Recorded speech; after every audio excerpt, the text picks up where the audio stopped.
সোনামুড়া রাঙামাটিয়া মাদ্রাসার উদ্যোগেও যথাযোগ্য মর্যাদায় পালিত হয় ৮০তম স্বাধীনতা দিবস।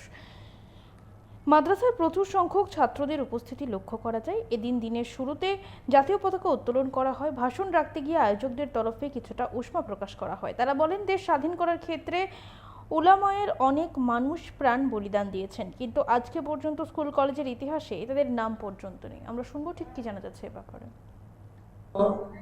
সভাপতি সাহেব, আসাতিজায়ে কেরাম, আমন্ত্রিত ওলামায়ে কেরাম, আমার সামনে তালাবায়ে আজিজ, আজকের দিনটা এমন একটা দিন যেই দিন আমরা শুধু র্যালি করব,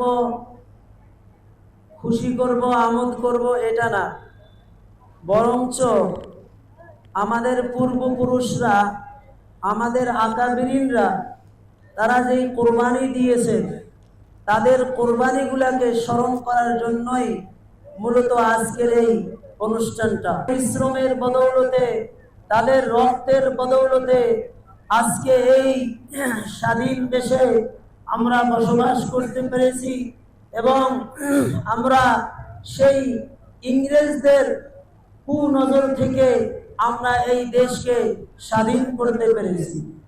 মূলত হলো ১৬০০ খ্রিস্টাব্দে যখন ইংল্যান্ড থেকে, লন্ডন থেকে সেই ইংরেজরা ইস্ট ইন্ডিয়া কোম্পানি নামক তার উপর ভর করে যখন এই ভারতবর্ষে এসেছিল, তাদের উদ্দেশ্য ছিল যে ইস্ট ইন্ডিয়া কোম্পানি নামক ব্যবসা করবে।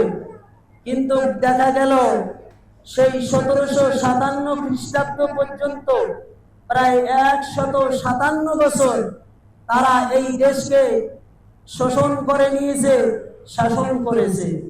মোহতারাম হাজিরিন, সেই ১৮৫৭ খ্রিস্টাব্দের পর থেকে তারা জারি করে দিল, আজ থেকে হুকুমত চলবে ইস্ট ইন্ডিয়া কোম্পানির। অর্থাৎ এই দেশে আর মুসলমানের হুকুমত চলবে না, বরঞ্চ এই দেশে তাদের হুকুমত চলবে, ইংরেজদের হুকুমত চলবে। এবার ১৮